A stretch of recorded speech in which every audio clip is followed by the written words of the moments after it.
Hey everybody, welcome back to Strange Horticulture. I've just been kind of binging this game. Let's see, 5 miles south of the tallest but one. It grows in peace in the midday sun. South of the tallest but one. There's got to be some kind of mountain. South of the tallest but one.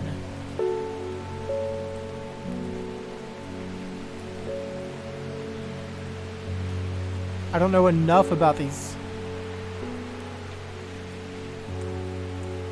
The tallest but one. What does that even mean?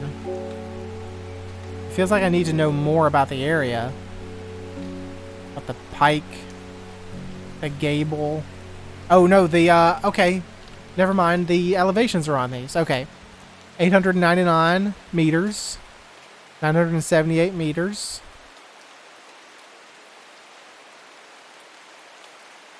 Is 978 meters the tallest mountain? Yes. That I can see. So the tallest but one is whatever is the second highest, which is Bowfell at 902. I think, unless I'm completely just overlooking something. So 5 miles south of Bowfell. 1, 2, 3, 4, 5. The forest here is lush and vibrant. The bird song feels enchanting like the calls of a sirens. Nestled in the undergrowth, under the shade of a birch tree, a plant grows. You told me it was in the sun. Now you're going to tell me it's in the shade? That's a interesting looking plant right there.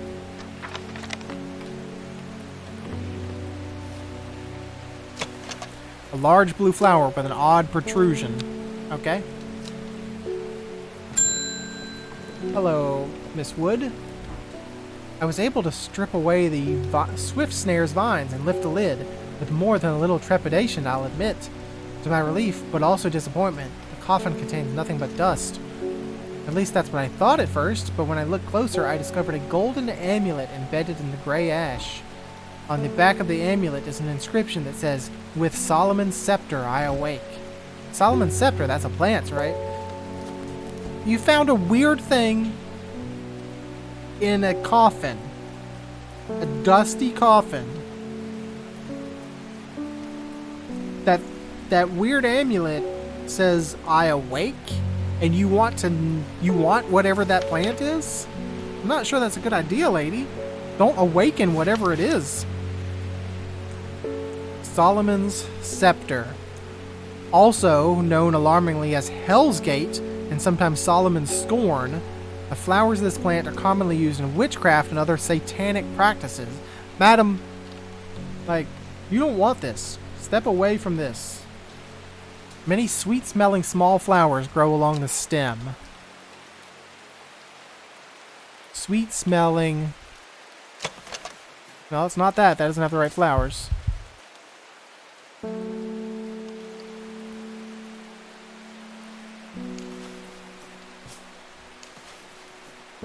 Feels like that's it.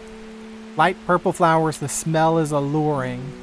Alright, here's your Solomon's Scepter. Go unleash the Dark Lord or whatever you're gonna do.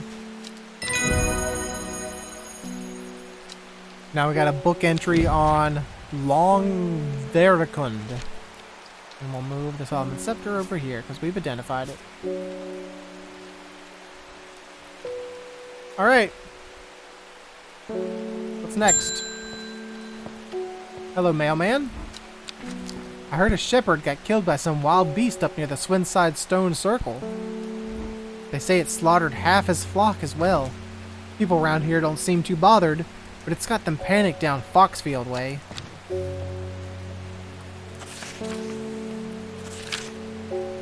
Kentmire Eye. That's all you're gonna tell me? Is Kentmire a place?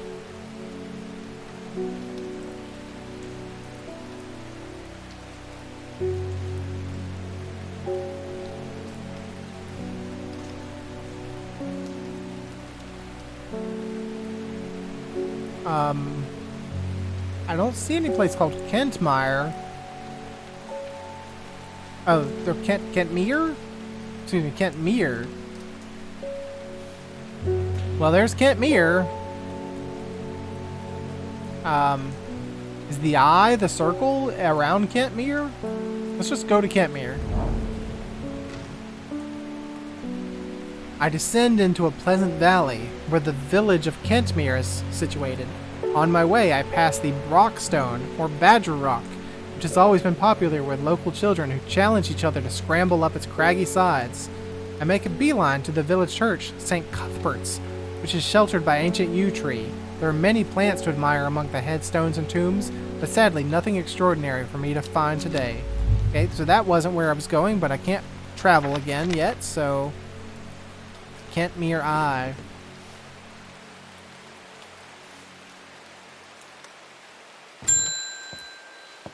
Hello, Miss Green. Well, this is getting interesting. I was able to confirm that it was indeed gilded dendra that was used at the Swinside ritual site. That's a worrying sign. It's a plant that is used in several of the darker incantations, and it can't be a coincidence that the very same plant was used to poison the Arda. There must be a connection between this other murder and the Sisterhood. I need some mental clarity to think through it some more. Some Maiden Sorrow would help a lot. Alright, Maiden Sorrow, huh?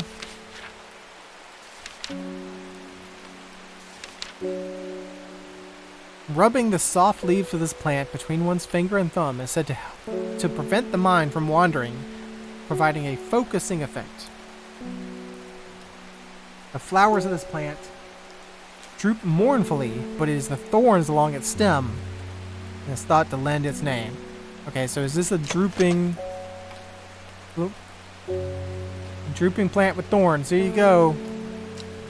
One Maiden Sorrow. And now we got a book entry on Red Ebony. That's what I needed to know. No, go back. Red Ebony. What is Red Ebony?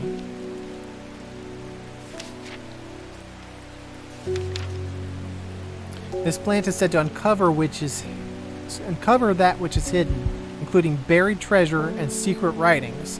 The red ebony is extremely rare and not well studied. Blood has been spilled over this plant, which is where the red part of its name is believed to come from. Confusingly, the large flower is in fact blue. This thing? That does look right. Like this protuberance does look like this. Is this the red ebony? Okay. Can I fill up this with red ebony? Achievement unlocked, hidden texts. Okay, is there anything on this card?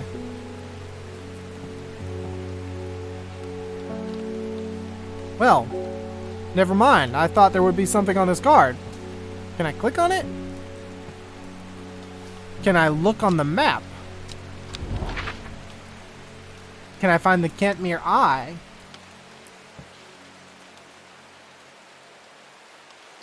Is there anything hidden? Elderfinium grows here. Tomb of the Hunter. The Great Oak. Alright, let's go find some Elderfinium then. Down below this little marsh. Q30. Whoever wrote on my map has been very helpful. I would never have thought to come out to this desolate place in search of plant life, but a quick search yields exciting results. The Elderfinium. Alright, well, we'll come back to you later then.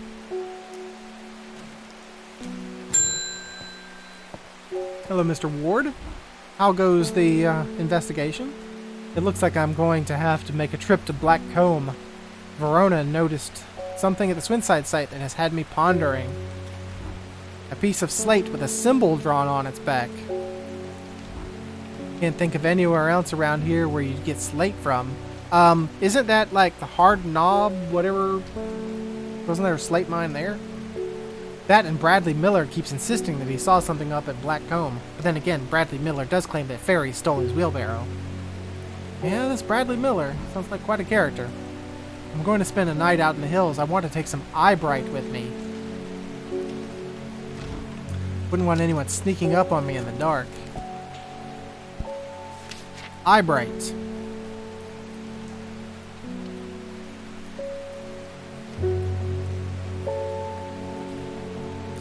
But I'm just looking like... Shouldn't I have already marked this as Elderfinium?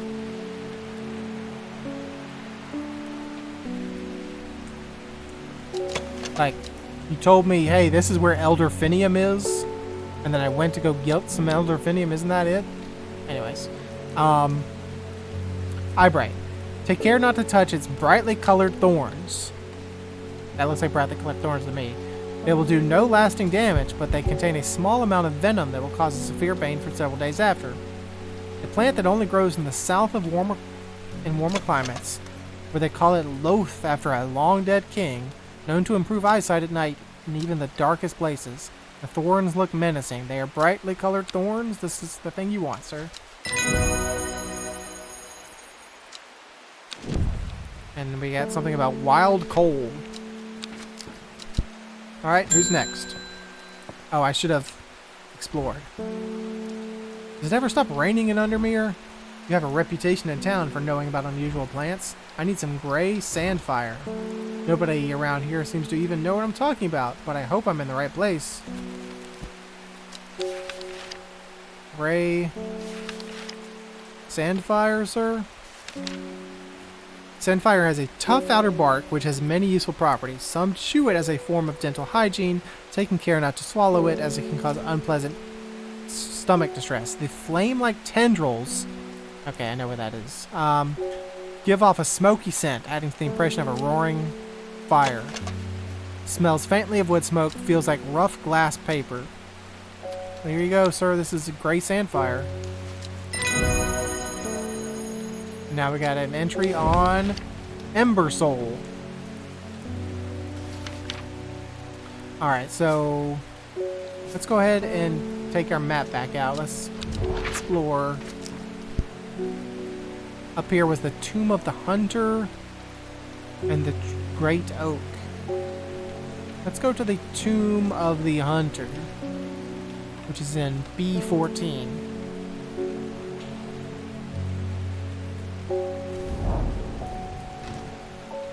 The memorial bears the name of Swaff Friar. It stirs a memory. He was one of the Drear. Theirs is a lonely life at the mercy of a dangerous addiction. They build a tolerance to the Duranthium sap in childhood that they might benefit from its potent effects, but they will die if they stop taking it. An unusual plant grows sparsely around the memorial. Is it Duranthium?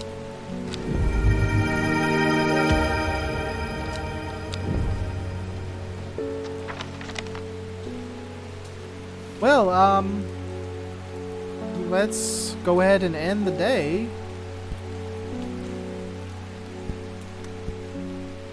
You know, I'd love to take the time to explore a minute, but in the next day I'll have a fully filled thing. But also, probably the cult is going to come after me?